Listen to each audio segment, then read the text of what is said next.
You realize there was all these signs. There was one in the right field fence where somebody tried to reach down from where they were and they fell over. And I thought they fell all the way to the bottom, which would have been a good 8 to 10 feet.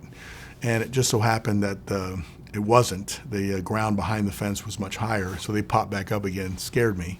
And I started laughing, and we went around the ballpark. And then to have an opportunity to stop, embrace all the other team. Every one of the California Angels, stood in line, and I talked to every one of them. Had a chance to celebrate with my little family. They were young. Ryan was a little over 2, and Rachel wasn't quite 6.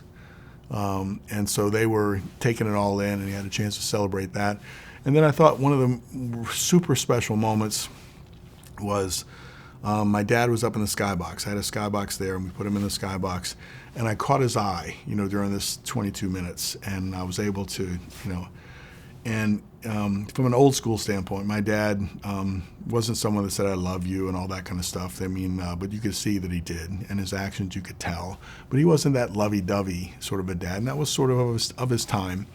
But in that moment, looking back and forth, there was like 1,000 of those type words that were flying back and forth. And so that was a really special moment. It feels like it took about 10 minutes, but it probably was like 10 seconds.